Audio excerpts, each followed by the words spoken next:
आगे बढ़ते हैं, ठीक है। अगला हमारा जो टॉपिक है काइनेमेटिक्स का आखिरी पार्ट, वो है रिलेटिव मोशन का, ठीक है। तो फिर से वही करेंगे, डेरिवेशन वेरिएशन थोड़ा स्किप कर देंगे, एंड रिजल्ट लिख लेंगे, और फिर जो प्रीवियस ईयर जेई मेन के सवाल हैं उसकी प्रैक्टिस करेंगे, ठीक है। हालांकि एक बार जेई मेन के अलावा भी और जो दूसरे इंपॉर्टेंट कॉन्सेप्ट्स हैं वो भी सवाल के थ्रू मैं एक बार बताऊंगा, ठीक है। तो रिलेटिव मोशन स्टार्ट करने जा रहे हैं, चलिए आइए देखिए। सबसे पहली चीज है relative position. Relative position relative position से मेरे कहने का मतलब है कि ये है हमारे पास एक्स एक्सिस, ये वाई एक्सिस। जैसे यहां पर हमारे पास एक पॉइंट है ए और यहां एक दूसरा पॉइंट है बी। यदि मैं बी के पोजीशन के बारे में बात करूं तो बी का पोजीशन ओरिजिन के रेस्पेक्ट में ये है, this is position of B with respect to O. Similarly A के पोजीशन के बारे में बात करें तो ए का पोजीशन है ये, this is position of A with respect to origin O, ये है ओरिजिन ओ, ठीक है। अब यदि मैं एक ऐसा वेक्टर ड्रॉ करूं जो बी से ए की तरफ जा रहा है, एक ऐसा वेक्टर ड्रॉ कर रहा हूं जिसका टेल कहां पर है, बी पर, और हेड कहां पर है, ए पर। तो इस वेक्टर का हम लोग नाम निकाल देंगे, this is position of A with respect to B. क्या नाम निकाल रहे हैं इसका, position of A with respect to B. Vector में आपने ये पढ़ा होगा कि triangular law of vector addition जो होता है उसके हिसाब से हम लोग लिख सकते हैं this vector plus this vector is equal to this vector. जो triangular law of vector addition है वो ये कहता है कि this plus this is equal to this. तो इस हिसाब से हम लोग कह सकते हैं कि position of B with respect to O plus position of A with respect to B, this is equal to position of A with respect to O. तो यहां से हमारे पास एक्सप्रेशन आ रहा है कि position of A with respect to B is position of A with respect to O minus times of position of B with respect to O, ठीक है। मेन जो रिलेटिव की सारी कहानी स्टार्ट होती है वो बस यहीं से होती है कि पोजीशन पहले पार्टिकल का दूसरे पार्टिकल के रेस्पेक्ट में इज पहले पार्टिकल का with respect to O minus times of दूसरे पार्टिकल का विथ रिस्पेक्ट टू ओ। यहां पर ओ को आप एक बार के लिए मान सकते हैं, इसी ओ को हम लोग कोई फिक्स्ड पॉइंट मान लेंगे, और आगे चल के इसी पॉइंट ओ को हम लोग ग्राउंड से भी रिप्लेस कर सकते हैं, है ना। कि जैसे ए की position with respect to B is A की position with respect to ground minus times of B की position with respect to ground. इसी चीज को यहीं से मैं बताता चलता हूं कि इसको लिखने का एक और अच्छा स्टाइल ये है कि position of A with respect to B, यानी कि बी के रेस्पेक्ट में आपको लिखना है, किसके रेस्पेक्ट में, बी के रेस्पेक्ट में। तो ए वाला पोजीशन तो एज इट इज लिखिए, मतलब position of A with respect to O ground के रेस्पेक्ट में जो है उसको लिख दीजिए, और इसमें जोड़ दीजिए क्या, जो बी का पोजीशन है, जो बी का पोजीशन है उसको उल्टा करके, यानी बी का पोजीशन क्या था, ये position of B with respect to O, उसको उल्टा करके जोड़ेंगे, यानी कि minus times of position of O with respect to B. Sorry, उसमें जोड़ रहे हैं हम लोग क्या, position of O with respect to B. समझ रहे हैं क्या कहना चाह रहा हूं, ठीक है। यानी position of A with respect to O में हम लोगों ने सिंपली ऐड किया है क्या, जो ये बी की ओ के रेस्पेक्ट में पोजीशन थी उसको उल्टा करके पहले वाले में जोड़ दिया, ठीक है। यानी position of O with respect to B is minus times of position of B with respect to O. तो दोनों एक ही चीजें हैं। चलिए, ये पोजीशन में यदि नहीं समझ में आ रहा है तो अभी वेलोसिटी में समझ में आ जाएगा, चिंता मत कीजिएगा, ठीक है। ये वाली बात सही है। अब रिलेटिव पोजीशन के बाद, या एक और चीज, इसी को यदि हम लोग उल्टा करके लिखें, मेरे कहने का मतलब है कि एक दूसरा वेक्टर यदि मैं ऐसा ड्रॉ कर दूं कि ए से बी की तरफ जाने वाला वेक्टर, इसका नाम क्या रख लेंगे, तो this is position of B with respect to A, ठीक है। ये चलिए, यदि ये वाली बात अभी नहीं समझ आ रही है मैं इसको एक बार के लिए मिटा ही देता हूं, इसमें हो सकता है थोड़ा कंफ्यूजन हो गया हो, ये ठीक है यहां तक वाली बात। अब इसके आगे सुनिएगा, आगे मैं ये कह रहा था कि एक दूसरा वेक्टर हम लोग ड्रॉ कर रहे हैं जिसका टेल है पॉइंट ए पर और हेड है बी पर। तो ये दूसरे वेक्टर को हम लोगों ने लिख दिया है position of B with respect to A. तो बिल्कुल सेम स्टाइल से इसी चीज को हम लोग क्या लिख सकते हैं कि this is position of B with respect to O minus times of position of A with respect to O, ठीक है। ये बात हो गई किसकी, रिलेटिव पोजीशन की। रिलेटिव पोजीशन के बाद नेक्स्ट हम लोग बात करने जा रहे हैं about relative velocity. Relative velocity से मेरे कहने का मतलब है कि यदि ये पोजीशंस टाइम के साथ चेंज होने लगेंगे तो इन्हीं चेंजिंग पोजीशन का रेट हम लोग निकाल लेंगे टाइम के रिस्पेक्ट में, और उसी को क्या कह देंगे, रिलेटिव वेलोसिटी। तो मैं बस इतनी सी बात कहना चाह रहा हूं कि यदि आप इस चीज को डिफरेंशिएट करते हैं, डी बाई डी टी कर रहे हैं किसका, यानी d by d t of position of A with respect to B, तो इसका मतलब हो जाएगा velocity of A with respect to B. भाई rate of change of position is velocity, तो इसका रेट चेंज क्या होगा, इसका रेट चेंज सिंपली होगा this is velocity of A with respect to O minus times of velocity of B with respect to O. Similarly यदि आपने इसका rate change निकाला होता, यानी d by d t of position of B with respect to A, तो this is velocity of B with respect to A, यानी कि this is velocity of B with respect to O minus times of velocity of A with respect to O.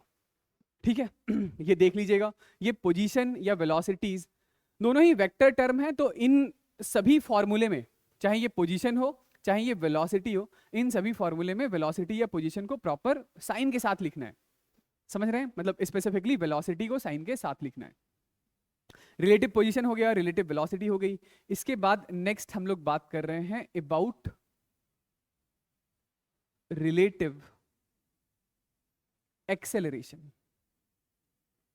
तो relative acceleration क्या होगा, relative acceleration simply इसका rate change लिखिए, relative velocity का rate change, यानी d by d t हम लोग करने जा रहे हैं, यानी d by d t of velocity of b with respect to a is acceleration of b with respect to a, और इसे क्या लिखेंगे, तो this is acceleration of b with respect to o minus times of acceleration of a with respect to o। ठीक है, इसको differentiate किया होता टाइम के साथ, तो आप लिखते d by d t of velocity of a with respect to b, तो this is acceleration of a with respect to b, this is acceleration of a minus times of acceleration of b। ठीक है, चलिए ये जो relative position, relative velocity और relative acceleration हम लोगों ने लिखा है, बस यही बात आपको अच्छे तरीके से समझ में आ जाए, इसके लिए एक छोटा सा मैंने एग्जाम्पल ले लिया है। एग्जाम्पल ऐसा है कि एक पार्टिकल ए है, ए के पास जो स्पीड है वो 15 मीटर पर सेकंड की इधर है, यहाँ से 37 डिग्री के एंगल पर, और बी के पास जो स्पीड है वो 20 मीटर पर सेकंड डाउनवर्ड डायरेक्शन में, ये एक्स और वाई एक्सिस है। पूछा जा रहा है velocity of B with respect to A बताइए, और फिर बताइए velocity of A with respect to B. तो ये जो 15 है, इस 15 का एक कंपोनेंट इधर की तरफ हो गया, ये कितना है 15 cos 37, cos 37 इज 4/5, तो इधर की तरफ जो वेलोसिटी है वो है 12 मीटर पर सेकंड की, और इसी 15 का एक दूसरा कंपोनेंट इधर है 15 sin 37, sin 37 इज 3/5, तो इधर की तरफ वेलोसिटी है 9 मीटर पर सेकंड। ठीक है ठीक है ठीक है, चलिए पहला मैंने पूछा था कि वेलोसिटी ऑफ बी बताइए विथ रिस्पेक्ट टू ए, तो this is velocity of B minus times of velocity of A. तो वेलोसिटी ऑफ बी क्या है, वेलोसिटी ऑफ बी क्या है, तो वेलोसिटी ऑफ बी नीचे की तरफ है, तो आप लिखेंगे -20 j cap minus times of velocity of A, तो वेलोसिटी ऑफ ए है हमारे पास 12 i cap plus 9 j cap, यही है वेलोसिटी ऑफ ए। ठीक है, तो ये लीजिए भाई हमारा एक्सप्रेशन आ गया कितना, दिस इज -12 आई कैप और -29 जे कैप मीटर पर सेकेंड। ठीक है, तो velocity of A with respect to B क्या होगा, velocity of A with respect to B is minus times of velocity of B with respect to A, यानी कि ये हमारे पास हो जाएगा 12 i cap plus 29 j cap. यदि आपको मैग्नीट्यूड चाहिए, magnitude of velocity of A with respect to B या magnitude of velocity of B with respect to A, this is under root of 12 का स्क्वायर प्लस 29 का square. ठीक है, इतनी बात ठीक है। इसी चीज को यदि आप ये फॉर्मूला ना लगाना चाहें, फॉर्मूला ना लगाना चाहें, फिर कैसे करेंगे, तो देखिए देखिए देखिए, जैसे है तो यही फॉर्मूले को ही समझने का एक दूसरा तरीका मैं बताने जा रहा हूं। इसी फॉर्मूले को समझने का एक दूसरा तरीका ये है कि जैसे हमें निकालना था क्या, हमें निकालना था velocity of B with respect to A, तो this is equal to velocity of B minus times of velocity of A. तो मैं इसी चीज को थोड़ी देर पहले कह रहा था कि आप इसी चीज को ऐसा लिख सकते हैं कि ये वेलोसिटी ऑफ बी तो ठीक है, जिसके रेस्पेक्ट में हम लोगों को निकालना है। किसके रेस्पेक्ट में निकालना है? ए के रेस्पेक्ट में। ए के रेस्पेक्ट में तो ए के रेस्पेक्ट में निकालने के लिए ऐसा है कि देखिए बी के पास अपनी खुद की वेलोसिटी ये नीचे की तरफ है कितनी, 20 मीटर पर सेकंड की। आपको किसके रेस्पेक्ट में निकालना है? ए के रेस्पेक्ट में। तो आप एक काम कीजिए कि ए को है ना, ए को रेस्ट पर मान लीजिए। ए को कहां मान लीजिए? रेस्ट पर। ए को आपने मान लिया रेस्ट पे, तो ए की वेलोसिटी का क्या करें? ए को यदि आपने रेस्ट पर मान लिया है तो ए की वेलोसिटी को बी में जोड़ना होगा। कैसा? उल्टा करके। उल्टा करके यानी ए की वेलोसिटी जो इधर 12 थी वो हम लोग इधर की तरफ जोड़ेंगे, और ए की वेलोसिटी जो ऊपर की तरफ 9 थी उसको उल्टा करके इधर जोड़ेंगे। This is velocity of B with respect to A. यानी कि velocity of B with respect to A, तो नीचे की तरफ कितना आ गया? 29, और माइनस एक्स में कितना आ गया? 12। तो यही लिखा हुआ है -12 आई कैप -29 जे कैप। समझ गए? तो जिसके रेस्पेक्ट में आपको निकालना होता है उस चीज को मान लेते हैं रेस्ट पर, और उसकी वेलोसिटी को सामने वाले में उल्टा करके जोड़ देते हैं। फिर से देखिए, फिर से देखिए। दूसरे पार्ट में मैंने क्या पूछा था कि मुझे बताइए velocity of A with respect to B. तो अब की बारी हमें बी के रेस्पेक्ट में निकालना है, बी के रेस्पेक्ट में। तो बी को हम लोग मान लेंगे रेस्ट पर। बी को कहां मान लेंगे? रेस्ट पर मान लेंगे। और ए के पास जो अपनी खुद की वेलोसिटी थी वो तो रहने दीजिए। ए के पास अपनी खुद की वेलोसिटी इधर 12 है और इधर 9 है। तो बी की वेलोसिटी का क्या करें?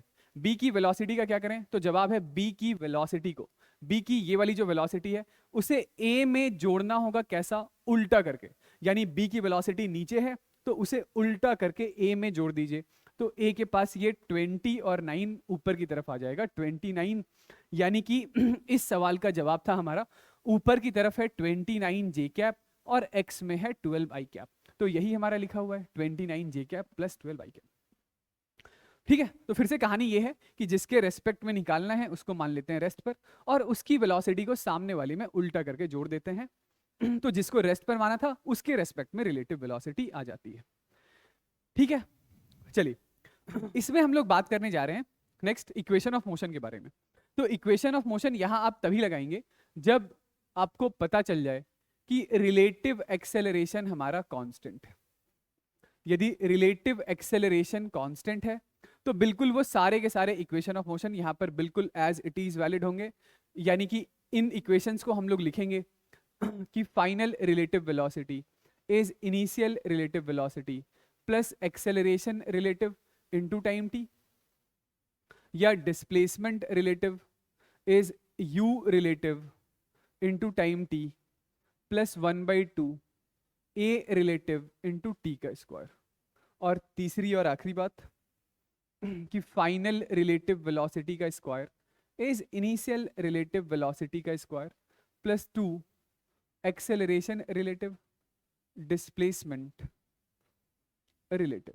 ठीक है, या बाकी के जो और 4 इक्वेशन ऑफ मोशन थे वो भी आप बिल्कुल एज इट इज अप्लाई कर सकते हैं। एक दो बातें मैं और बता देता हूं, इसे आप चाहें तो ऐसे नोट पॉइंट बना के लिख लीजिएगा। देखिए कि ऐसा हमारे पास एक लिफ्ट है,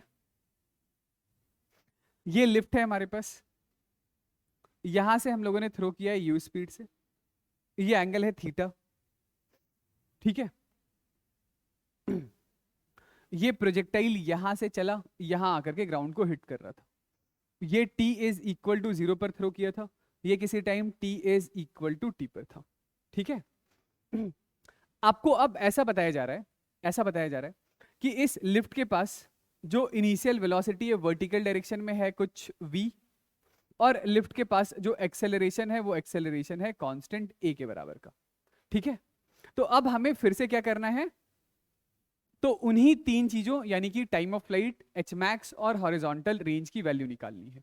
ठीक है, तो time of flight, horizontal range या acceleration, sorry time of flight, H max या हॉरिजॉन्टल रेंज निकालने के लिए हम लोग क्या करेंगे, तो इट इज समथिंग लाइक मैं ये कह रहा था कि आप लिफ्ट को मान लीजिए कि लिफ्ट रेस्ट पर है। अब यदि आपने लिफ्ट को रेस्ट पर माना है तो लिफ्ट की वेलोसिटी या लिफ्ट के एक्सेलरेशन का क्या करेंगे, तो लिफ्ट की वेलोसिटी या लिफ्ट के एक्सेलरेशन को हम लोग जोड़ देंगे किसमें, पार्टिकल की वेलोसिटी या पार्टिकल के एक्सेलरेशन में, किस दिशा में? तो जिस डायरेक्शन में लिफ्ट की वेलोसिटी या लिफ्ट का एक्सेलरेशन था उससे अपोजिट डायरेक्शन में, उससे अपोजिट डायरेक्शन में, क्योंकि हम लोगों ने लिफ्ट को मान लिया है रेस्ट पर। तो लिफ्ट का ये वाला एक्सेलरेशन हम लोगों ने जोड़ा नीचे की तरफ, तो इसके पास जी एक्सेलरेशन पहले से था ही सही और ए एक्सेलरेशन और आ गया। अब ये जो पार्टिकल की इनिशियल स्पीड है, उस इनिशियल स्पीड के दो कंपोनेंट थे, एक था यू कॉस थीटा, दूसरा था यू साइन थीटा। तो ये जो लिफ्ट की इनिशियल स्पीड है वी वर्टिकल डायरेक्शन में है, तो इसको उल्टा करके जोड़ेंगे, यानी इसके पास अब जो वर्टिकल डायरेक्शन में वेलोसिटी होगी वो u साइन थीटा नहीं बल्कि u sine theta minus V के बराबर होगा। ठीक है, तो मैं ये कह रहा था कि अब जो टाइम ऑफ फ्लाइट का एक्सप्रेशन होगा, चलिए मैं इसको ऐसा लिख देता हूं कि time of flight is equal to u perpendicular relative लिख दीजिएगा divided by g plus a लिख दीजिएगा। ठीक है, ये चलेगा। h मैक्स का एक्सप्रेशन क्या होगा? तो h मैक्स का एक्सप्रेशन था u परपेंडिकुलर रिलेटिव का square by 2 times of g plus a। Okay, और जो हमारे पास हॉरिजॉन्टल रेंज था, तो रेंज का एक्सप्रेशन क्या हो गया? रेंज का एक्सप्रेशन था हमारे पास 2 times of u along horizontal direction parallel into perpendicular direction में relative divided by g plus a। ठीक है, अभी सही है? ओके, तो इसी तरीके से दूसरी बात मैं ये कर लेता हूं कि यदि यदि यदि ये लिफ्ट ऊपर की तरफ ना जा करके नीचे की तरफ जा रहा होता किसी एक्सेलरेशन ए से, नीचे की तरफ जा रहा होता किसी एक्सेलरेशन ए से, या यही इनिशियल वेलोसिटी ऊपर की तरफ ना होकर के नीचे की तरफ होती, नीचे की तरफ कुछ इनिशियल वेलोसिटी इसकी v है। ठीक है, तो फिर हम लोग क्या कर रहे होते? तो u रिलेटिव तो आप अपने हिसाब से निकाल लेंगे, बस मैं जी रिलेटिव के बारे में बात कर लेता हूं कि फिर से यदि ये लिफ्ट के पास इनिशियल वेलोसिटी या एक्सेलरेशन नीचे की तरफ है तो फिर से लिफ्ट को मानेंगे रेस्ट पर, और लिफ्ट की वेलोसिटी या एक्सेलरेशन को पार्टिकल में उससे अपोजिट दिशा में जोड़ देंगे, अपोजिट दिशा में जोड़ देंगे, तो ये जी जी माइनस ए हो जाएगा, ये जी जी माइनस ए हो जाएगा, और ये भी जी जी माइनस ए हो जाएगा। ठीक है, फिर से देखिए, यदि इसी लिफ्ट में आपने प्रोजेक्टाइल मोशन ना करके किसी पार्टिकल को ऐसे वर्टिकली अपवर्ड डायरेक्शन में थ्रो किया है, पार्टिकल को किसी वर्टिकली अपवर्ड डायरेक्शन में थ्रो किया है और ये लिफ्ट जा रहा है ऊपर की तरफ किसी ए एक्सेलरेशन से, तो ये पार्टिकल ऐसा ऊपर जाएगा जाएगा जाएगा और फिर दोबारा से आकर के नीचे इस लिफ्ट के बेस से टकराएगा, यही होगा ना? तो यहां पर यदि मैं आपसे दोबारा से वही चीज पूछ लूं, क्या कि रेंज के बारे में तो यहां पर हम लोग बात करेंगे नहीं, कि यहां पे कितनी देर के बाद ये पार्टिकल ऊपर जाकर दोबारा से लिफ्ट के बेस को टकराएगा, तो ये हमारा टाइम ऑफ फ्लाइट फिर से क्या होगा? तो 2 times of u perpendicular by g relative, मतलब u perpendicular relative divided by g perpendicular, sorry ये g रिलेटिव। तो इसी चीज को आप लिख लीजिए ऐसा कि this is 2 u relative divided by g plus a, और यहां पर ये जो मैक्सिमम हाइट है तो फिर से इस h मैक्स को आप लिख सकते हैं this is u perpendicular relative का square by 2 times of g plus a। और यदि यही लिफ्ट ऊपर की तरफ ना जाकर के नीचे की तरफ आ रही होती किसी एक्सेलरेशन a से, तो यहां पर हम लोग g माइनस a और यहां पर हम लोग g माइनस a लिख देते हैं। ठीक है, ये मैं u रिलेटिव ही लिख देता हूं सवाल के अंदर, समझ गए ना? ठीक है, तो ये तो दो वो केसेस हम लोगों ने डिस्कस कर लिया जहां पर कुछ ना कुछ हमारे पास रिलेटिव मोशन था। ठीक है, तो इस तरीके से आप टाइम ऑफ फ्लाइट या मैक्सिमम हाइट के बारे में सोच सकते हैं। एक छोटी सी बात मैं और कर लेता हूं, वो ये है, इसे आप चाहें तो अपना नोट पॉइंट नंबर 3 समझिएगा। वो ये है कि जैसे ये हमारे पास है horizontal ground, this is ground,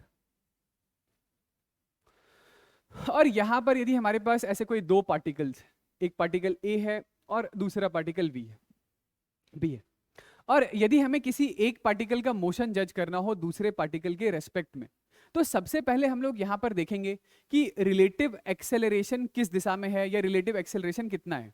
तो क्या आप बता सकते हैं कि इस पर्टिकुलर केस में रिलेटिव एक्सेलरेशन कितना होगा? तो इसके पास भी एक्सेलरेशन है जी नीचे और इसके पास भी एक्सेलरेशन है जी नीचे। तो यदि ग्राउंड से किसी हाइट पर दो पार्टिकल्स मूव कर रहे हो, दो ऑब्जेक्ट मूव कर रहे हो, तो यहां पर ए रिलेटिव हमेशा कितना होगा? जी। यदि ए रिलेटिव कितना होगा? हमेशा 0।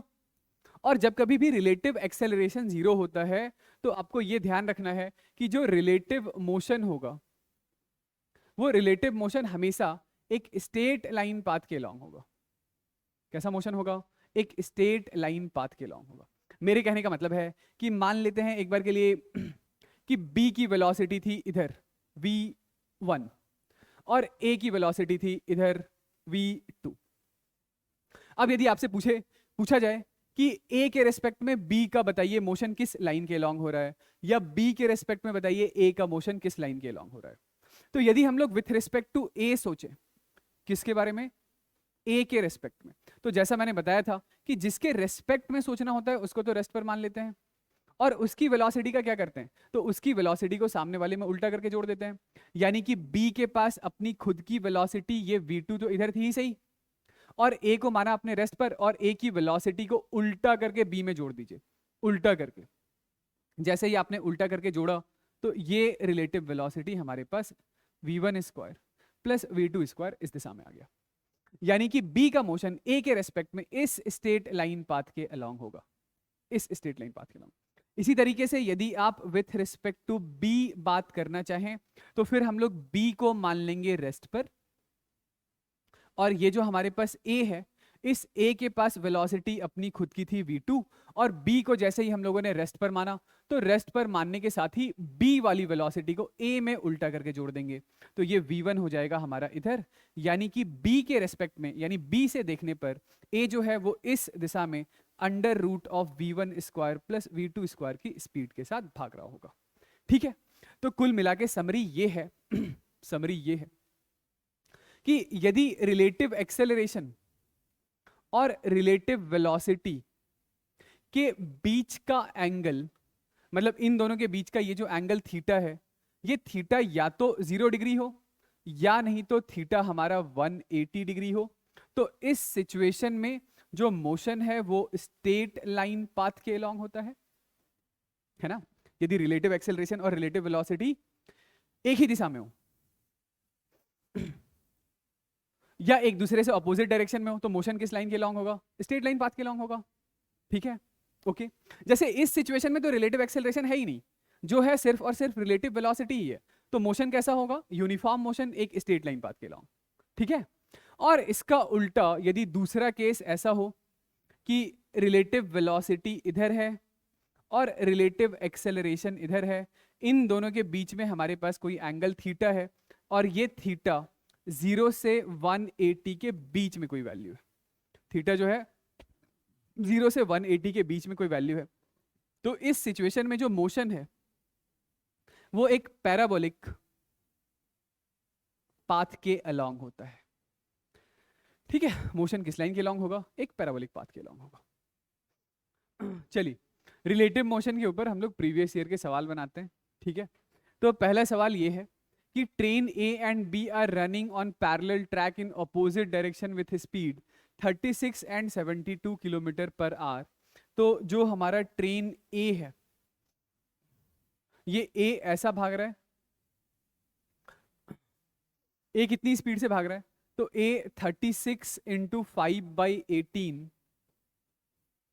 10 मीटर पर सेकेंड से ऐसा भाग रहा है, और जो B है वो B ऐसा भाग रहा है कितनी स्पीड से? तो 72 इंटू 5/18 20 मीटर पर सेकेंड से ऐसा भाग रहा है। ठीक है, आगे सुनिए। Person is walking in train A in the direction opposite to the motion with speed 1.8 kilometre per hour. ये यहां पर कोई एक पर्सन है, और ये पर्सन कैसा भाग रहा है? तो ये opposite to the motion of train, यानी कि ये पर्सन ऐसा जा रहा है कितनी स्पीड से? तो this is velocity of man. ये ट्रेन के रिस्पेक्ट में ही दे रखा है, ये जो वेलोसिटी है 1.8 किलोमीटर पर आवर, ये ट्रेन के रिस्पेक्ट में है 1.8 किलोमीटर पर आवर है। तो ये 1.8 इंटू 5/18 कर देते हैं, ये कितना आ रहा है? 0.5 मीटर पर सेकेंड। ऑल राइट, पूछा क्या जा रहा है? हाँ, speed of this person as observe from train B will be close to, यानी कि इस आदमी की स्पीड इधर बैठे हुए किसी ऑब्जर्वर के रेस्पेक्ट में बतानी है। ठीक है, तो इस आदमी की स्पीड इधर बैठे हुए किसी ऑब्जर्वर के रेस्पेक्ट में बताने के लिए पहले इस आदमी की स्पीड ग्राउंड के रेस्पेक्ट में निकालना है। ग्राउंड के रेस्पेक्ट में निकाल लेते हैं।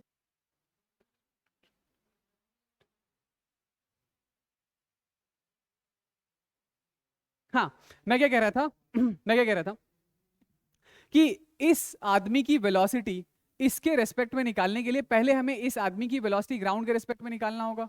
ठीक है, चलिए, तो हम लोगों ने फॉर्मूला लगाया है कि वेलोसिटी, हाँ थोड़ा शोर कम कीजिए, velocity of man with respect to train is man with respect to ground minus times of velocity of train with respect to ground. तो इस आदमी की वेलोसिटी हमारे पास है, ये नेगेटिव साइड पर है, कितना?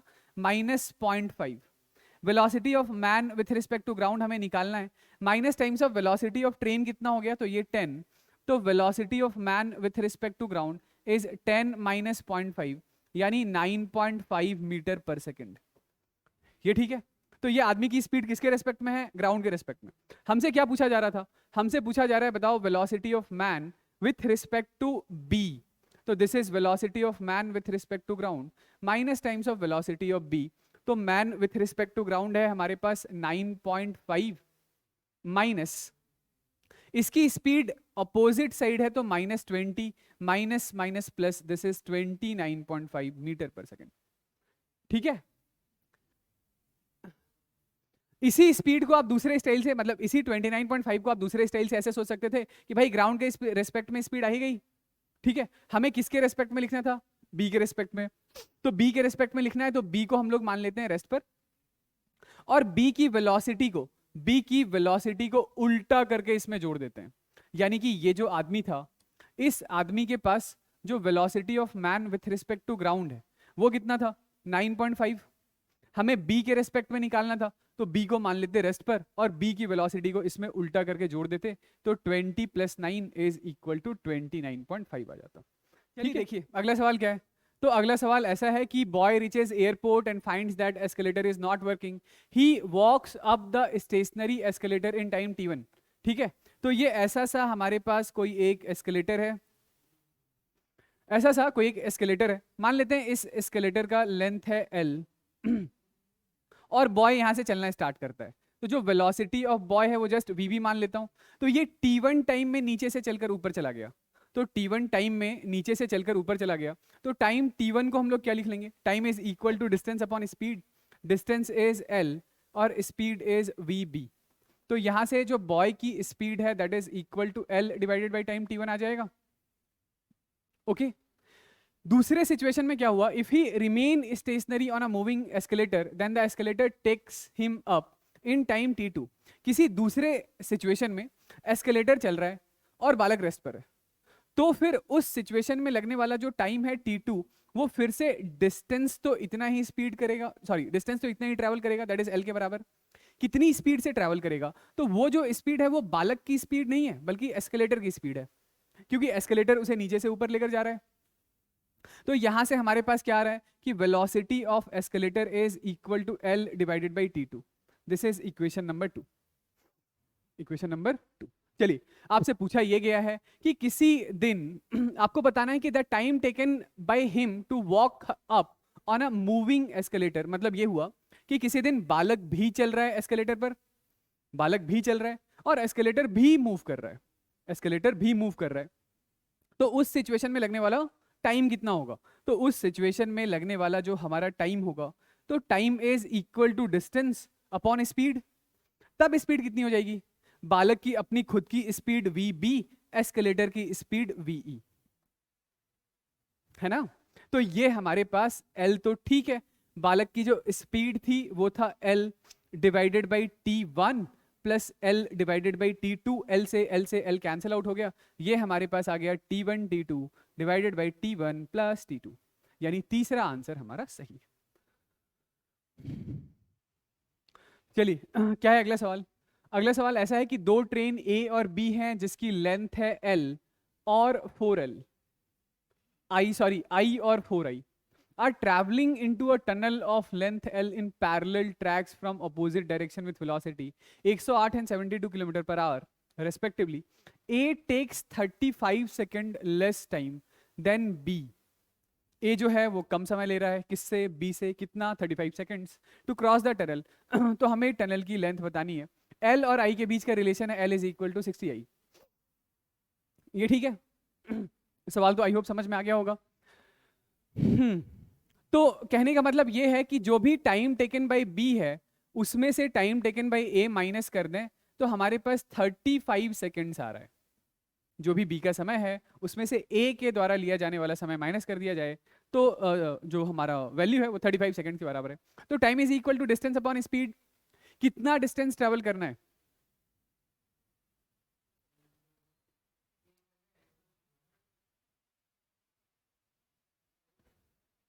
भाई ये टनल है. ये क्या है? ये है टनल जिसकी लेंथ एल के बराबर है. ठीक है. और ये हमारे पास कोई ट्रेन है. ये कौन सा ट्रेन है? लेट से ये ए है. ए की जो लेंथ है वो आई के बराबर है. ठीक है. तो कब कहेंगे कि इसने क्रॉस कर लिया? इसने कितना डिस्टेंस, जब ये कितना डिस्टेंस ट्रेवल कर लेगा तो हम लोग कहेंगे कि इसने क्रॉस कर चुका है. आंसर इज एल प्लस आई. मतलब यहाँ पे इसने क्रॉस करना स्टार्ट किया, ये चला चला चला चला चला, और जब ये यहाँ आएगा मतलब ये आई डिस्टेंस आगे आ गया तो हम लोग कहेंगे कि अब ये टनल क्रॉस कर चुका है. तो इस पॉइंट ने कितना डिस्टेंस ट्रेवल किया? एल प्लस आई के बराबर. तो time is equal to distance upon speed. हम लोग बात कर रहे थे ए के बारे में. तो ए के द्वारा travel distance is l plus i. और ए की स्पीड कितनी है? ए की स्पीड है 108 के बराबर. कितना हो जाएगा ये? 30. हाँ. बी के बारे में बात कर लेते हैं. बी इधर से ऐसा आ रहा था, बी ऐसा आ रहा था, और बी की जो अपनी लेंथ है वो 4 टाइम्स ऑफ आई के बराबर है. तो बी भी जब टनल को क्रॉस करेगा तो बी ने भी जो डिस्टेंस ट्रैवल किया है वो एल प्लस 4i के बराबर ही होगा. माइनस मत कर दीजिएगा. ये भी डिस्टेंस कितना होगा? तो टनल तभी क्रॉस कर चुकी है ट्रेन, ऐसा हम लोग कहेंगे, जब उसने total distance L plus 4i यानी कि टनल की लेंथ और अपने ट्रेन की लेंथ को क्रॉस कर लिया है. और बी के पास जो स्पीड है वो स्पीड कितनी है? क्या माइनस लगा देंगे? माइनस क्यों लगा देंगे भाई? 72 है ना. हाँ ये 20 है. ठीक है. दिस इज इक्वल टू कितना?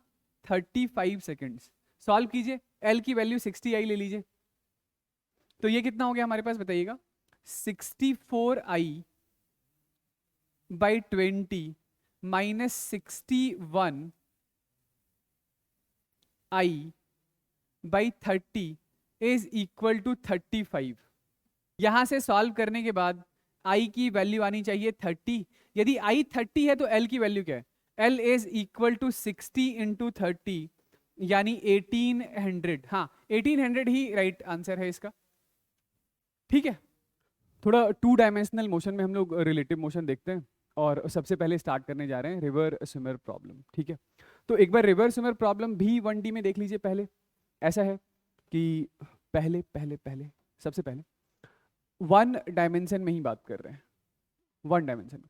1 डायमेंशन में मेरे कहने का मतलब है कि लेट से इधर की तरफ रिवर फ्लो हो रहा है किसी स्पीड u से, ऐसा. ठीक है. एक स्विमर है, एक स्विमर इस पॉइंट ए पर है. ठीक है. और ये जो हमारा स्विमर है वो लेट से पहले ए से चल करके पॉइंट बी की तरफ जाता है. ठीक. तो ए से चलकर यदि स्विमर हमारे पास पॉइंट बी की तरफ जाता है तो इसी मोशन को हम लोग डाउन स्ट्रीम मोशन बोलते हैं. ठीक है. मान लेते हैं एक बार के लिए ऐसा है कि ये जो हमारा स्विमर है, इस स्विमर की वेलोसिटी यानी वेलोसिटी ऑफ स्विमर या velocity of man with respect to river आपके पास दे रखा है किसी वैल्यू v के बराबर का. यहाँ पर एक आदमी है जो कि ग्राउंड पर बैठा हुआ है और ग्राउंड पर बैठकर ये इस स्विमर के मोशन को ऑब्जर्व कर रहा है. तो आप क्या बोलेंगे कि जो velocity of man with respect to river है that is velocity of man with respect to ground minus times of velocity of river with respect to ground होता है. होता है ना। तो velocity of man with respect to ground, ये सब vector है, वेक्टर है, वेक्टर है। तो velocity of man with respect to ground is velocity of man with respect to river plus times of velocity of river with respect to ground, यही होगा। मान लेते हैं कि ये वाली वैल्यू हम लोगों ने ले रखा था v, तो this is equal to v plus u। ठीक है, ये मैं किसके लिए बात कर रहा हूं, ये मैं बात कर रहा था a टू b के लिए, इसके लिए a टू b के लिए।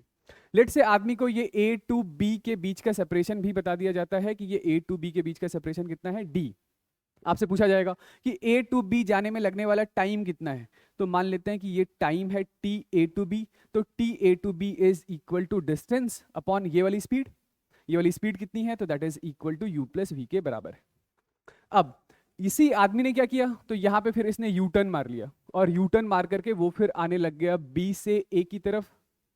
तो जब आदमी b से a की तरफ आ रहा है तो इसी को हम लोग क्या कहेंगे, अप स्ट्रीम मोशन। और अप स्ट्रीम मोशन में जब आप velocity of man with respect to ground लिखने जा रहे हैं, तो velocity of man with respect to ground is equal to, formula तो वही है, velocity of man with respect to river plus velocity of river with respect to ground, ये ठीक है।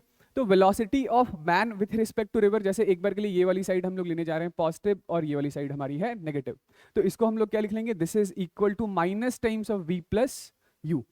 ओके, और इसको वापस ये जाने में जो टाइम था, ये वाला टाइम हम लोगों ने t a टू b निकाला था, और वापस आने में लगने वाला समय is time b to a। इसे क्या लिखेंगे, तो फिर से हम लोग इसे लिख लेंगे time is equal to distance upon ये वाली स्पीड। ये वाली स्पीड कितनी है, this is equal to u minus v के बराबर है। तो टोटल टाइम राउंड ट्रिप का कितना हो गया, राउंड ट्रिप का total time is equal to time a to b plus time b to a के बराबर हो गया। ठीक है, तो इस तरीके से आप स्पीड लिख लेंगे, इस तरीके से आप स्पीड लिख लेंगे, ठीक है, और इस तरीके से आप टाइम लिख लेंगे। सिंपल सी बात है। तो 1D मोशन में मेरे ख्याल में ज्यादा कुछ बताने लायक है नहीं। चलिए इसी चीज को हम लोग देख लेते हैं एक बार के लिए 2D में। तो 2D से मेरे कहने का मतलब बस इतना सा है कि ये है रिवर, जो वेलोसिटी ऑफ रिवर है वो हम लोग एक बार फिर से u ले लेते हैं। वेलोसिटी ऑफ रिवर कितना है, u के बराबर है। आदमी लेट से आदमी इस दिशा में कहीं जा रहा है, तो ये वाली जो डायरेक्शन है, this is velocity of man with respect to river है। अच्छा, velocity of man with respect to river को ही हम लोग वेलोसिटी ऑफ मैन या velocity of swimmer in still water भी कहते हैं। ठीक है, तो ये वाली वैल्यू है लेट से कितनी, v के बराबर। मान लेते हैं यहां से बनने वाला ये एंगल आपको बता दिया जाता है कि ये एंगल है थीटा। तो ये जो आदमी की स्पीड है रिवर में वो इस दिशा में है, तो इसकी वेलोसिटी का एक कंपोनेंट इधर की तरफ हुआ, this is equal to v cos theta, और इसकी स्पीड का इसकी वेलोसिटी का एक दूसरा कंपोनेंट v sin थीटा इस दिशा में हुआ। एक बार के लिए इसको कह रहे हैं x एक्सिस, इसको कह रहे हैं y एक्सिस। ये जो रिवर की विड्थ है मान लेते हैं वो विड्थ है w के बराबर। तो फिर से जो फॉर्मूला आपको लगाना है या फॉर्मूला जो आपको सोचना है वो तो यही है कि velocity of man with respect to river is velocity of man with respect to ground minus times of velocity of river with respect to ground. Velocity of a with respect to b is a minus times of b। हमें क्या चाहिए, तो हमें मान लेते हैं एक बार के लिए चाहिए velocity of man with respect to ground, तो this is velocity of man with respect to river plus velocity of river with respect to ground. तो अब ये जो आदमी की स्पीड रिवर के रिस्पेक्ट में है ना, उसके मैंने दोनों कंपोनेंट कर लिए हैं रिजॉल्व। ठीक है, तो इसका एक कंपोनेंट इधर की तरफ है that is equal to v sin theta, तो यहां पर लिखूंगा i कैप। इसका एक दूसरा कंपोनेंट ऊपर की तरफ है, this is equal to v cos theta, यहां पर हम लोग लिखेंगे j कैप।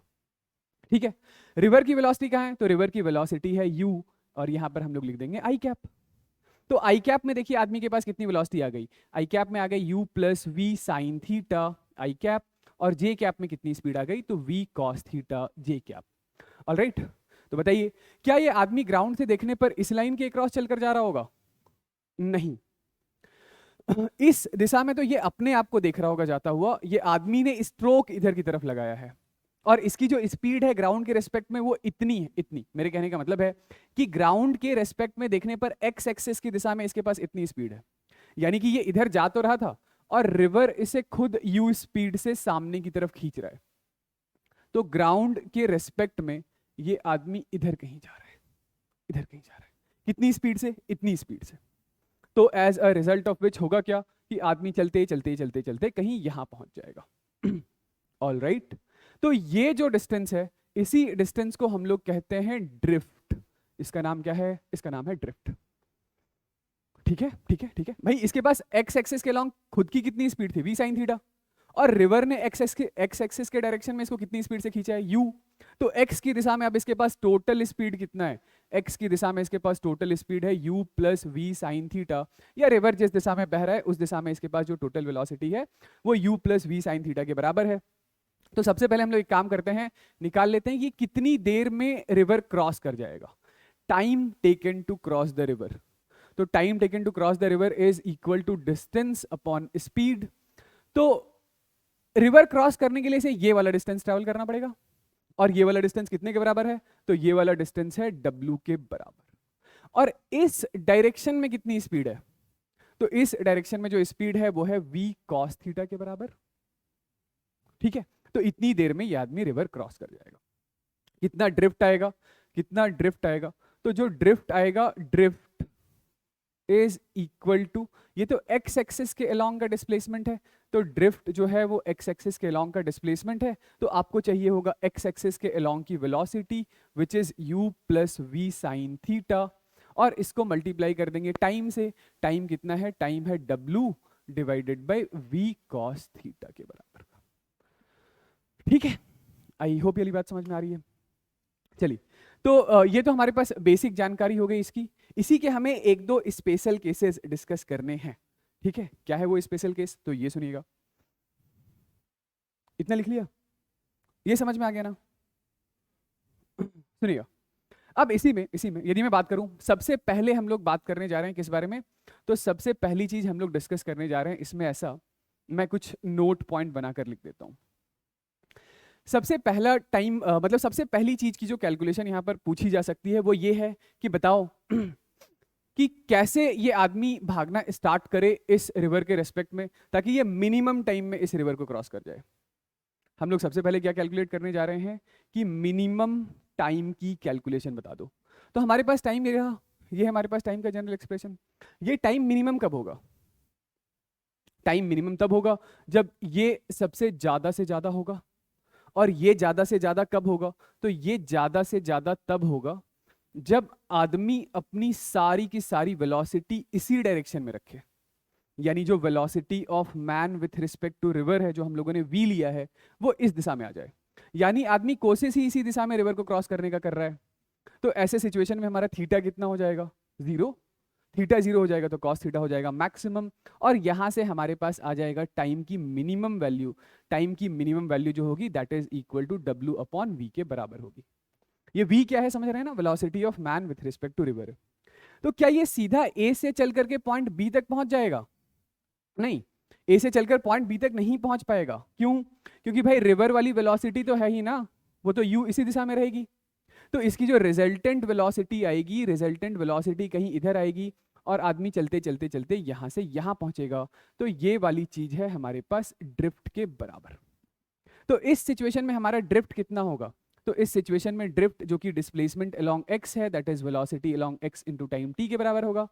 और x में आपकी बार आदमी की कोई स्पीड नहीं है, x में जो भी स्पीड है वो सिर्फ और सिर्फ रिवर की है।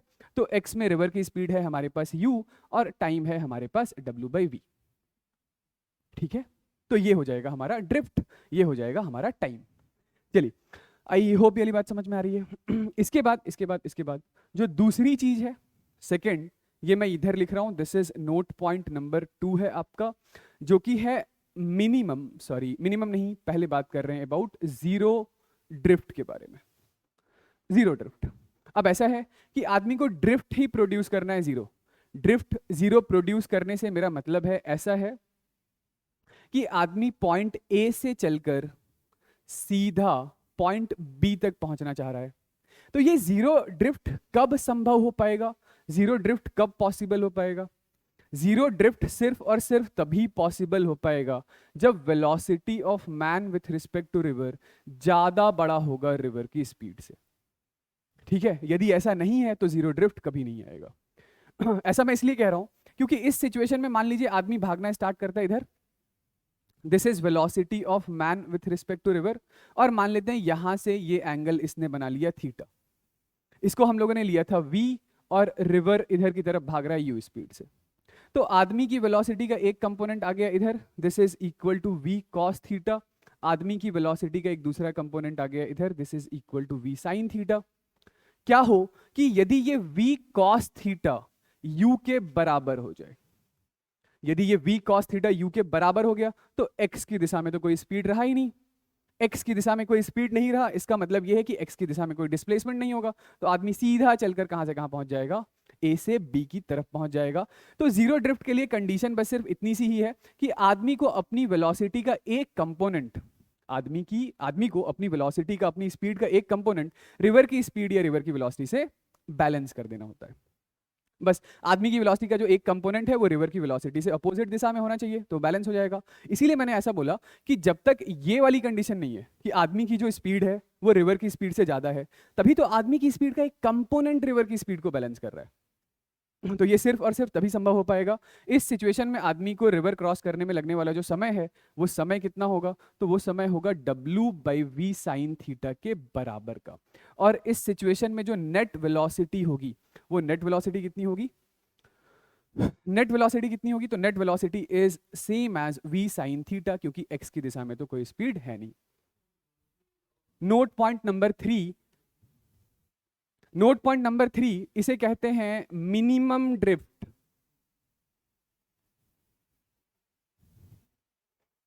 सुनिएगा सुनिए सुनिएगा, ऐसा है, मान लेते हैं कि जो वेलोसिटी ऑफ रिवर है वही ज्यादा बड़ा है velocity of man with respect to river से। रिवर जो है वो ज्यादा तेज फ्लो हो रही है, बाढ़ आ गया है, तो आदमी कभी भी जीरो ड्रिफ्ट प्रोड्यूस कर पाएगा क्या, नहीं कर पाएगा।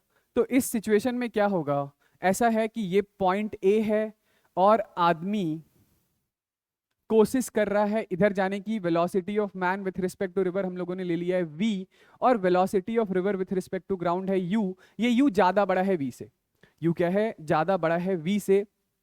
तो ऐसा है कि लेट से ये एंगल है थीटा, ये एंगल है थीटा, तो इधर की तरफ हमारे पास आया v cos थीटा और इधर की तरफ है हमारे पास v sin थीटा। लेकिन रिवर ज्यादा तेज फ्लो हो रहा है u से। तो अब इस सिचुएशन में आप रिजल्टेंट स्पीड क्या बताएंगे आदमी की, कि एक्स एक्सिस की दिशा में जो वेलोसिटी है वो u minus V cos theta के बराबर है, बात सही है। और वाई एक्सिस की दिशा में आदमी के पास जो वेलोसिटी है वो है v साइन थीटा के बराबर का। तो इस सिचुएशन में आदमी चाहे ना चाहे कुछ ना कुछ तो ड्रिफ्ट आएगा, और वो ड्रिफ्ट कितना आएगा, उस ड्रिफ्ट की कैलकुलेशन के लिए पहले हम लोग निकालेंगे टाइम। तो time is equal to w upon v sine theta के बराबर का समय लगेगा इसे रिवर क्रॉस करने में। और इस सिचुएशन में जो हमारे पास ड्रिफ्ट आएगा, इसके आगे का मैं इधर लिख रहा हूं कि इस सिचुएशन में जो अब आदमी के पास ड्रिफ्ट जनरेट होगा, आदमी जा कहां रहा है, आदमी जा रहा है ऐसा ऐसा ऐसा, ठीक है। तो इस सिचुएशन में ये जो ड्रिफ्ट प्रोड्यूस हो रहा है, this is your drift, drift मतलब रिजल्टेंट स्पीड कहीं यहां है, तो दिस इज योर ड्रिफ्ट। तो इस सिचुएशन में बनने वाला जो ड्रिफ्ट है that is velocity along x into time t के बराबर है ना। तो x एक्सिस की दिशा में आदमी के पास कितनी स्पीड है, वो है u minus times of v cos theta, और टाइम कितना है, टाइम है हमारे पास w/v sine theta. I hope वाली बात सही है, ठीक है। तो आप यहां पर क्लियरली देख सकते हैं कि ये जो ड्रिफ्ट है, ये जो ड्रिफ्ट है, ये ड्रिफ्ट है थीटा का फंक्शन। थीटा की अलग अलग वैल्यू के लिए ड्रिफ्ट की वैल्यू कितनी आएगी, ड्रिफ्ट की वैल्यू भी अलग अलग आएगी। ऑलराइट, तो अब मिनिमम ड्रिफ्ट के लिए आप क्या करेंगे, मिनिमम ड्रिफ्ट के लिए हम लोग करेंगे d डैश को 0, यानी इसको कर देंगे 0 से इक्वेट, इस एक्सप्रेशन को डिफरेंशिएट करके 0 से इक्वेट कर देंगे। जैसे ही आप इसे डिफरेंशिएट करके 0 से इक्वेट करेंगे तो यहां से आपके पास जो एंड रिजल्ट है, मैं वही लिख रहा हूं, जो एंड रिजल्ट है आपके पास यहां से cos थीटा की वैल्यू आ जाएगी, velocity of man with respect to river to the velocity of river with respect to ground, यानी यानी v/u के बराबर। ये आपका cos थीटा आ जाएगा, ठीक है। तो आप सीधा चाहें तो इस रिजल्ट को याद रख सकते हैं कि मिनिमम ड्रिफ्ट के लिए cos थीटा कितना होना चाहिए, v/u के बराबर होना चाहिए, यानी velocity of man with respect to river the river with respect to ground के बराबर होना चाहिए। अब भाई मिनिमम ड्रिफ्ट की वैल्यू कितनी होगी, लीजिए मैं वो भी लिख देता हूं, मिनिमम ड्रिफ्ट की वैल्यू कितनी होगी। तो मिनिमम ड्रिफ्ट की वैल्यू के लिए cos थीटा, cos थीटा है v/u के बराबर, cos थीटा होता है ये v/u बेस अपॉन हाइपोटेन्यूस। तो जो मिनिमम ड्रिफ्ट है, ड्रिफ्ट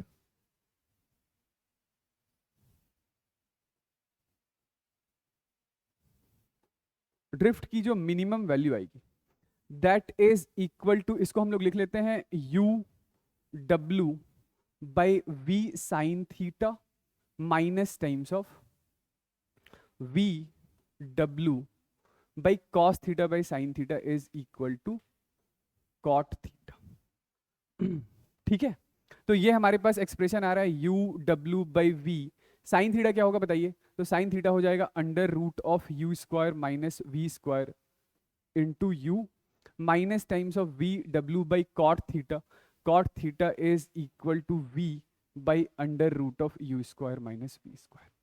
ये लीजिए, ये है हमारे पास क्या, ड्रिफ्ट की मिनिमम वैल्यू। समझ गए?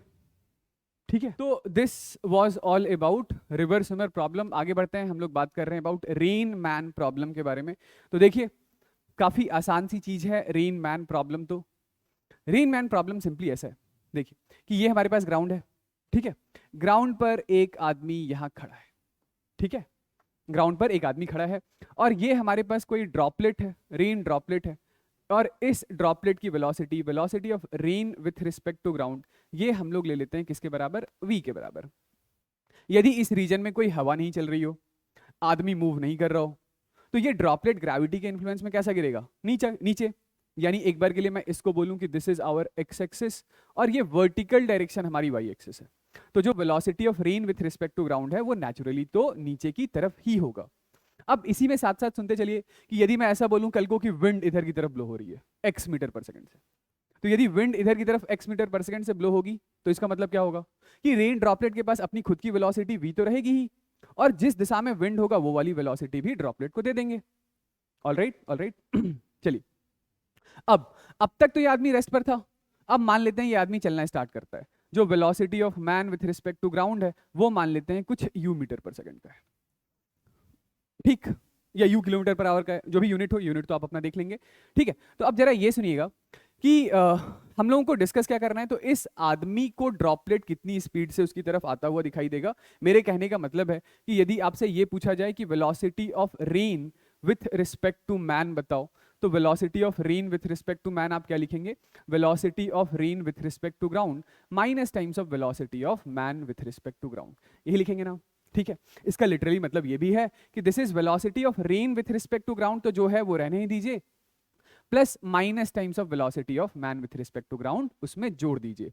मेरे कहने का मतलब है कि ड्रॉपलेट नीचे गिर रहा है, यदि विंड आ गया फिर तो वो वाला केस आप देख ही लेंगे, विंड वाली वेलोसिटी की, विंड वाली स्पीड भी, विंड वाली वेलोसिटी भी रेन ड्रॉपलेट को दे देंगे। एक बार के लिए मैं ऐसा कह रहा हूं कि सिर्फ और सिर्फ आदमी चल रहा है इधर की तरफ u स्पीड से, हमें निकालना है रेन ड्रॉपलेट की स्पीड आदमी के रेस्पेक्ट में। ठीक है, तो हम लोगों ने क्या किया कि आदमी को मान लिया रेस्ट पर, आदमी रेस्ट पर है, तो आदमी की स्पीड का क्या करें, आदमी की स्पीड को हम लोग दे देंगे ड्रॉपलेट को, किस दिशा में, आदमी की जो स्पीड थी उससे अपोजिट दिशा। तो this is minus times of velocity of man with respect to ground, this is equal to u. अब इस आदमी को क्या लगेगा, इस आदमी को लगेगा कि ये ड्रॉपलेट भाई नीचे ना गिर करके इसकी तरफ आ रहा है, ऐसा ऐसा। यानी इस चीज को मैं कह रहा था कि this is equal to v, this is equal to, sorry, तो इसको मैं ऐसा लिखूंगा कि this is equal to v minus j cap minus times of u i cap, यानी this is minus u i cap minus v j cap. तो जो velocity of rain with respect to man का magnitude है, this is equal to under root of you square plus v square के बराबर है।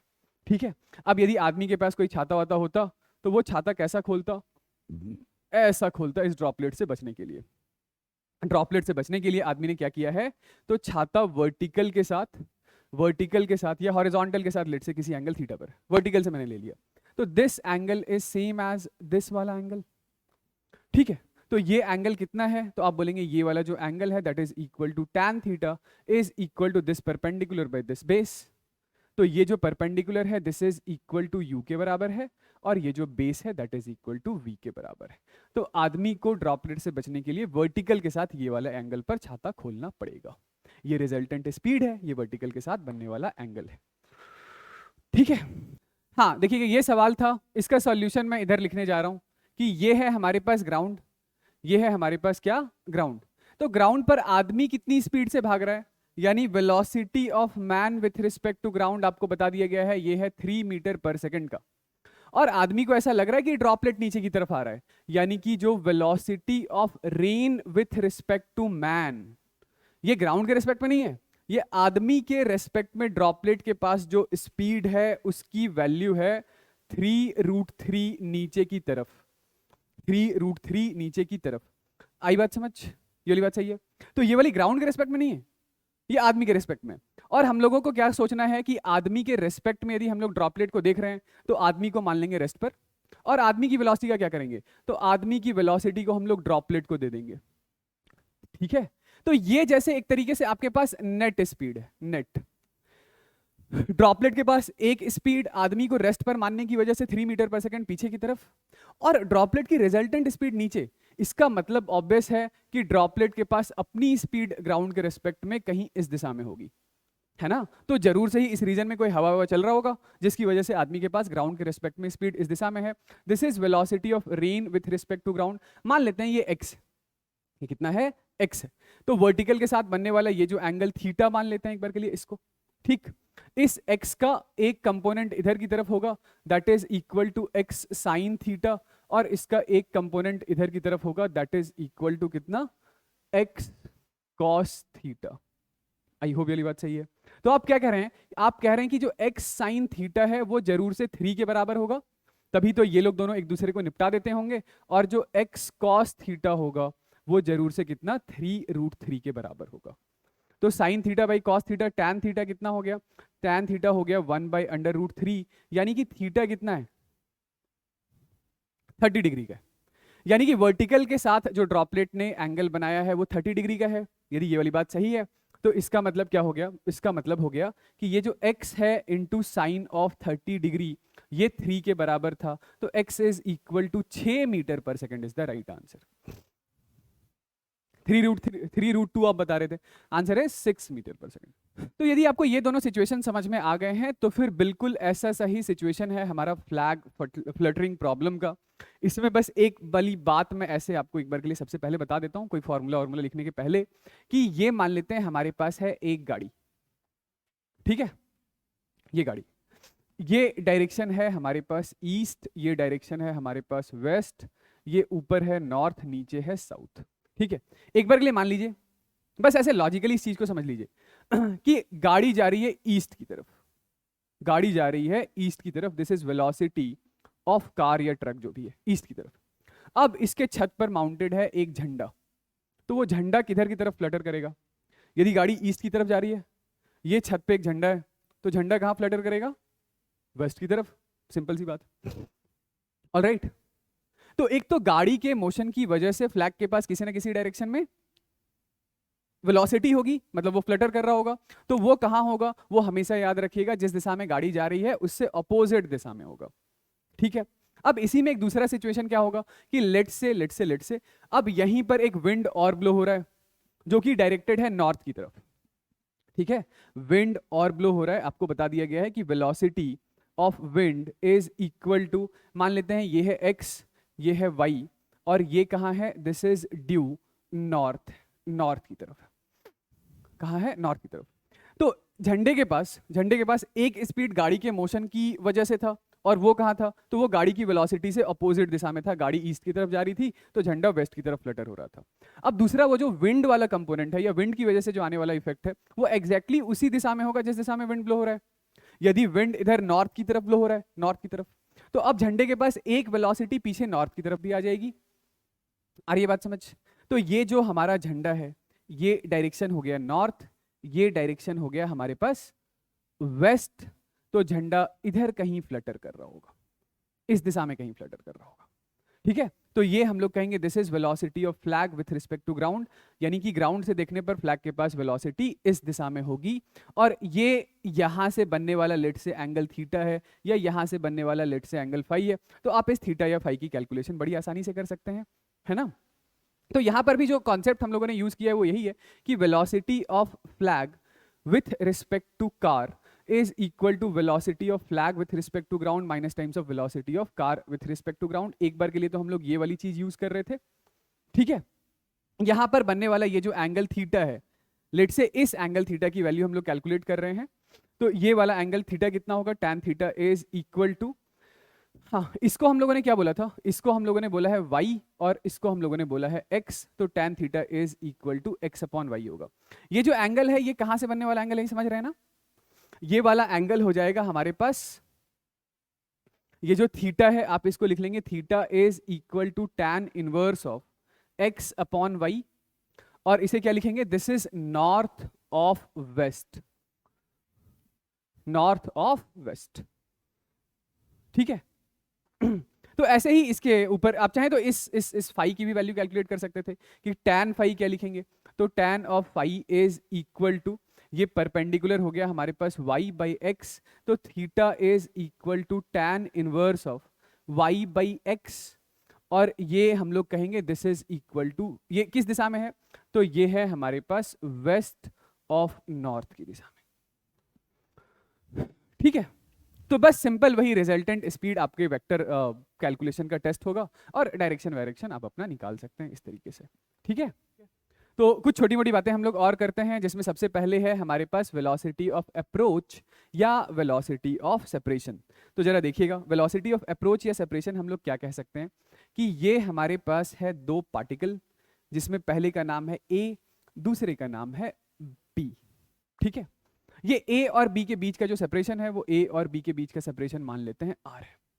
तो velocity of approach या separation simply कहने का मतलब ये हुआ कि जिस रेट से ये आर चेंज हो रहा होगा, जिस रेट से दोनों के बीच का सेपरेशन चेंज हो रहा होगा, उसी को वेलोसिटी ऑफ अप्रोच या वेलोसिटी ऑफ सेपरेशन नाम दे देते हैं।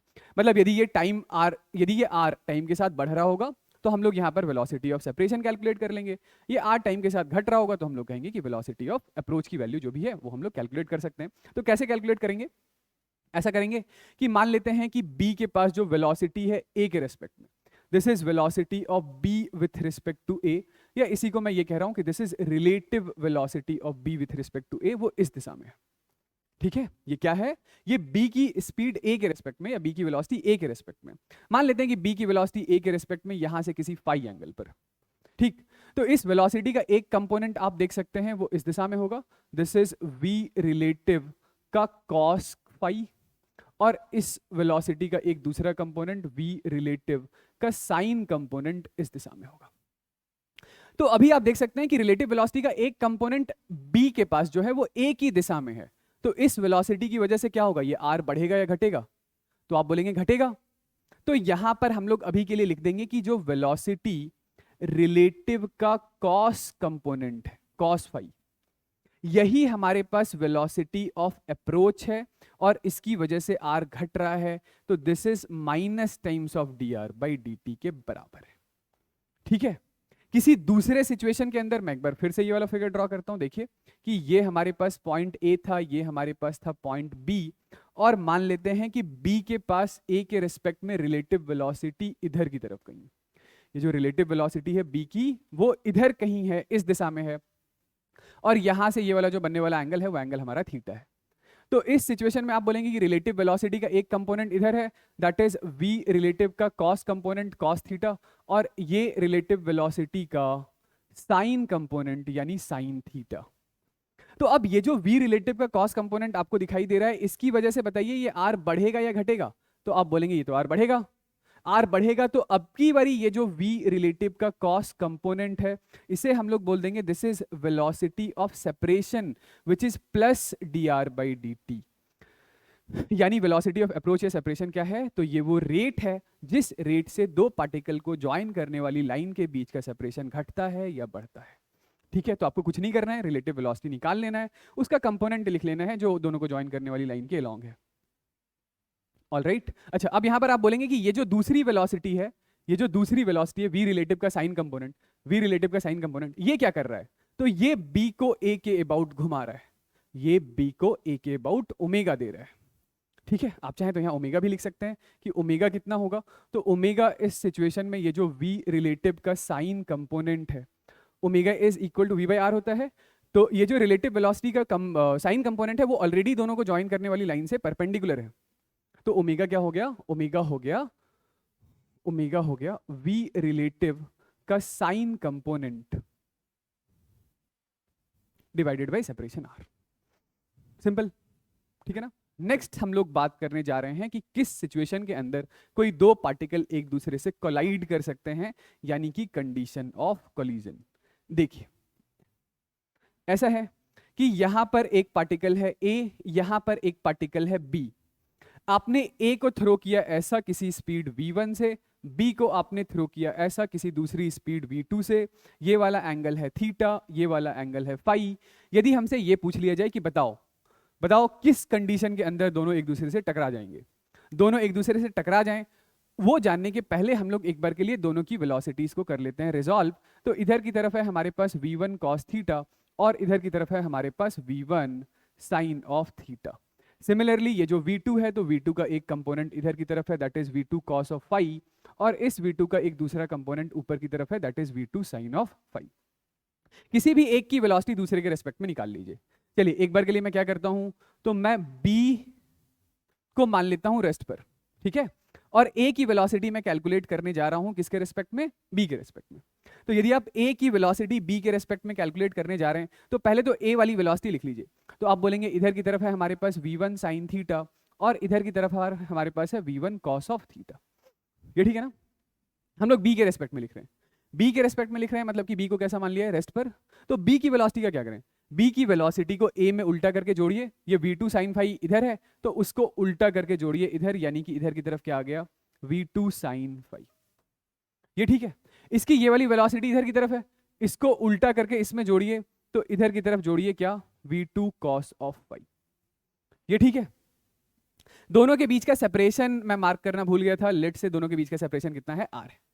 तो अब ये कोलिजन होगा कब, ये कोलिजन सिर्फ और सिर्फ तभी हो सकता है जब ये वाली वेलोसिटी और ये वाली वेलोसिटी एक दूसरे के बराबर हो जाए। जैसे ही ये दोनों वेलोसिटीज एक दूसरे के बराबर होगी तो a के पास b के रेस्पेक्ट में सिर्फ और सिर्फ सारी की सारी वेलोसिटी दोनों को ज्वाइन करने वाली लाइन के अलोंग होगी और कभी ना कभी a चलकर b से टकरा जाएगा या दोनों पार्टिकल एक दूसरे से टकरा जाएंगे। तो यदि मैं कंडीशन की बात करूं कि किस कंडीशन के अंदर ये दोनों एक दूसरे से टकराएंगे, तो condition is v1 sin of theta should be equal to, ये v1 ही था ना, हाँ, v2 sin of phi. This is the condition for collision. मेरे कहने का मतलब है कि कोलाइड तभी होगा जब दोनों को जोड़ने वाली लाइन से परपेंडिकुलर दिशा में, दोनों को जोड़ने वाली लाइन से परपेंडिकुलर दिशा में कोई रिलेटिव वेलोसिटी ना हो, कोई भी रिलेटिव वेलोसिटी या उसका कंपोनेंट दोनों को जोड़ने वाली लाइन की दिशा में, दोनों को जोड़ने वाली लाइन से परपेंडिकुलर डायरेक्शन में कोई भी रिलेटिव वेलोसिटी का कंपोनेंट नहीं होगा, तभी दोनों कोलाइड करेंगे। और अगला सवाल ये पूछ लिया जाए कि कितनी देर के बाद दोनों कोलाइड कर जाएंगे, टाइम बताओ कितनी देर के बाद दोनों कोलाइड कर जाएंगे। तो time is equal to distance upon relative speed, और रिलेटिव स्पीड है हमारे पास v1 cos of theta plus v2 cos of phi. इतनी देर के बाद दोनों के बीच में हो जाएगा टक्कर, ठीक है बात। चलिए, तो लास्ट इज कि हमें यदि कैलकुलेट करना हो मिनिमम सेपरेशन किसी दो पार्टिकल के बीच में, क्या कैलकुलेट करना है, मिनिमम सेपरेशन कैलकुलेट करना है। ऐसा है कि यहां पर है हमारे पास A और यहां पर है हमारे पास B, ठीक है, ओके, और B के पास A के रेस्पेक्ट में velocity of B with respect to A, या ये जो रिलेटिव वेलोसिटी है वो मान लेते हैं इधर कहीं है, यहां से किसी एंगल थीटा पर अभी, ठीक है। B की स्पीड हम लोगों ने निकाला किसके रेस्पेक्ट में, A के रेस्पेक्ट में, मान लेते हैं वो रिलेटिव वेलोसिटी इस दिशा में। हमें क्या कैलकुलेट करना है, हमें कैलकुलेट करना है मिनिमम सेपरेशन। तो मिनिमम सेपरेशन क्या होगा, मिनिमम सेपरेशन आप बोलेंगे ये वाला होगा, this is the minimum separation, यही होगा ना, this is minimum separation between A and B, ठीक है। देखिए यहां पर आप कह रहे हैं कि रिलेटिव वेलोसिटी यदि इस दिशा में है तो रिलेटिव वेलोसिटी का एक कंपोनेंट इधर है, दिस इज v रिलेटिव का कॉस कंपोनेंट कॉस थीटा। तो ये जो v रिलेटिव का कॉस कंपोनेंट है ये दोनों के बीच के सेपरेशन को क्या कर रहा है, कम कर रहा है ना, उसकी रिलेटिव वेलोसिटी का एक कंपोनेंट इधर है, तो इसी को आप क्या कह सकते हैं, this is our velocity of approach, यही हमारा वेलोसिटी ऑफ अप्रोच था। इसी की रिलेटिव वेलोसिटी का एक दूसरा कंपोनेंट इधर भी था, दिस इज v रिलेटिव का साइन कंपोनेंट, साइन थीटा। इस साइन कंपोनेंट को दोनों के बीच के सेपरेशन चेंज करने से कोई मतलब नहीं है, सेपरेशन जो चेंज कर रहा है वो तो ये कर रहा है। ठीक है, चलिए b चलते चलते कभी ना कभी यहां पर आया, जब b चलते चलते यहां पर आया तो आप देख सकते हैं कि ये जो रिलेटिव वेलोसिटी है वो दोनों को जोड़ने वाली लाइन से एग्जैक्टली 90 डिग्री के एंगल पर बन चुकी है। बस इसी सिचुएशन पर दोनों के बीच का सेपरेशन कैसा है, मिनिमम है।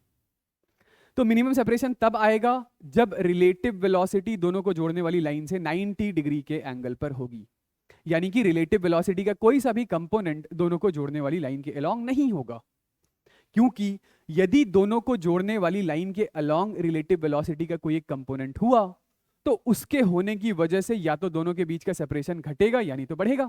जैसे यहां पर आप देख सकते हैं कि रिलेटिव वेलोसिटी का एक कंपोनेंट दोनों को जोड़ने वाली लाइन के अलोंग है, तो ये आर कम हो रहा है, आर कम होते होते होते यहां मिनिमम हो गया। इसके आगे जब आप बढ़ेंगे तो इसके आगे आप बोलेंगे कि ये रिलेटिव वेलोसिटी इधर की तरफ है, मान लेते हैं ये एंगल है फाई, तो रिलेटिव वेलोसिटी का अब एक कंपोनेंट कॉस फाई इधर की तरफ आ गया है जो दोनों के बीच के सेपरेशन को बढ़ा रहा है। तो this is your velocity of separation. ठीक है तो मैं ये कहना चाह रहा था कि एट आर मिनिमम जो v रिलेटिव है is perpendicular to line joining A and B। सवाल है इस इंस्टेंट पर वेलोसिटी ऑफ सेपरेशन बताइए, इस इंस्टेंट पर वेलोसिटी ऑफ सेपरेशन कितना है। चलिए देखिए,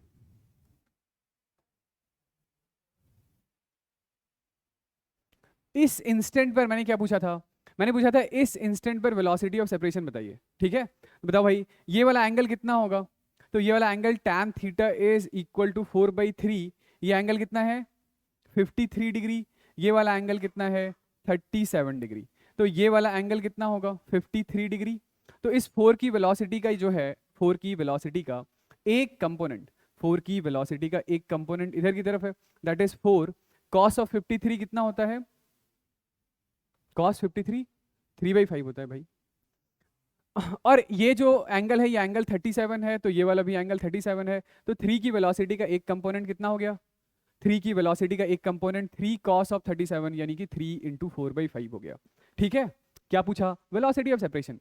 मैंने ये वाला कंपोनेंट लिखा भी नहीं है, आप चाहें तो ये वाला कंपोनेंट भी लिख सकते हैं, दिस इज 3 sin 37 यानी कि 3/5, और ये 4 का एक दूसरा कंपोनेंट 4 sin 53 यानी कि 4/5 होगा। हमें इस वेलोसिटी और इस वेलोसिटी से कोई मतलब नहीं है, क्योंकि हमसे पूछा जा रहा है क्या, velocity of separation. Velocity of separation वो वेलोसिटी है जिससे दोनों को ज्वाइन करने वाली लाइन के बीच का सेपरेशन बढ़ रहा होता है।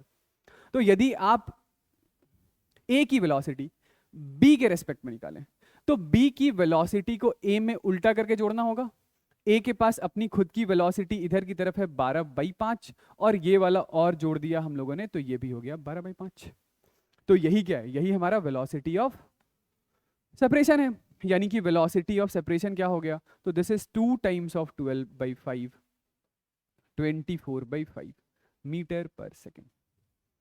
ठीक है, एक और बताइए, सवाल ये है कि find time at which separation between A and B becomes minimum, और आपको मिनिमम सेपरेशन की वैल्यू भी बतानी है। ठीक है, ये बताइएगा। देखिएगा, तो सवाल में पूछा यह गया था कि बताओ कितनी देर के बाद सेपरेशन दोनों के बीच का हो जाएगा मिनिमम, और उस मिनिमम सेपरेशन की वैल्यू भी बताइए। तो आप आपका जिसके अबाउट सॉल्व करने का मन करे उसके अबाउट सॉल्व कर लीजिए, आपका मन करे ए के अबाउट सॉल्व करने का तो ए के अबाउट कर लीजिए, आपका मन करे बी के अबाउट सोचने का तो बी के अबाउट सोच लीजिए। जैसे हम लोग अबाउट बी सोच लेते हैं, बी के अबाउट आप सोचेंगे तो बी को मान लेंगे हम लोग कहां पर, रेस्ट पर। तो बी की वेलोसिटी का क्या करें कि बी की वेलोसिटी जो ऊपर की तरफ 4 थी वो नीचे की तरफ 4 हमें जोड़ना पड़ेगा।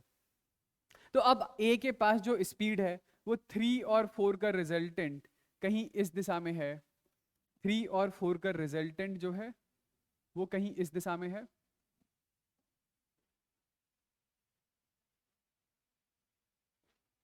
ना, और 3 और 4 का रिजल्टेंट इस दिशा में है, कहने का मतलब है कि ये जो चीज है दिस ये वाली जो चीज है this is velocity of A with respect to B का मैग्नीट्यूड, और ये कितना होगा, तो this is under root of 9 + 16 यानी कि 5 मीटर पर सेकेंड होगा। ऑलराइट, तो ये है ए के पास बी के रेस्पेक्ट में ये वाली स्पीड है, यानी ये रिलेटिव वेलोसिटी है।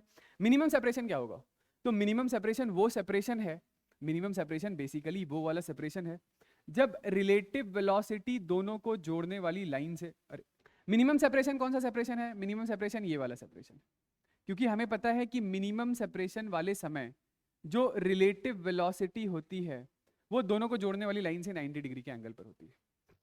आई होप ये वाली बात सही है, ठीक है। तो बताइए भाई कि ये वाला एंगल कितना होगा, ये वाला एंगल कितना होगा, ये tan theta is equal to this perpendicular upon base, तो ये वाला एंगल कितना हो गया, tan theta is equal to this is 3, this is 4, 3/4, यानी कि थीटा कितना हो गया 37 डिग्री का हुआ ना। तो ये वाला एंगल कितना हो गया 37 डिग्री का, बस ये एंगल 37 डिग्री है हमारे पास। और ये वाला सेपरेशन मैंने आपको कितना दिया था 100 ना, ये वाला सेपरेशन है 100 मीटर का, ओके। यदि ये वाला सेपरेशन 100 मीटर का है तो ये कितना हो गया, तो ये वाला जो डिस्टेंस है, ये वाला, जैसे इसका नाम a था, इस पॉइंट का नाम हम लोग x रख देते हैं, तो ये जो डिस्टेंस ax है वो ax आप कैसे निकालेंगे, ये एंगल 90 है, ध्यान रखिएगा, ठीक है, ये वाला एंगल 90 है। तो this is just equals to 100 cos of 37 degree, यानी कि this is equal to 100 cos 37 है 4/5, तो दिस इज 80 मीटर, है ना। तो 80 मीटर ट्रैवल करने में लगने वाला जो टाइम है, time is equal to distance upon velocity relative, तो ये 80 अपॉन ये है 5, तो yes 16 second is right answer. और मिनिमम सेपरेशन क्या है, तो मिनिमम सेपरेशन है सेपरेशन की जो मिनिमम वैल्यू है वो मिनिमम सेपरेशन है bx के बराबर का, ये है ना मिनिमम सेपरेशन। तो ये 100 था, ये 100 cos 37, और ये वाला मिनिमम सेपरेशन कितना है 100 sin 37 के बराबर का, यानी 100 sin 37 इज 3/5। तो मिनिमम सेपरेशन है 60 मीटर का, दोनों के बीच का मिनिमम सेपरेशन कितना है 60 मीटर का, ठीक है।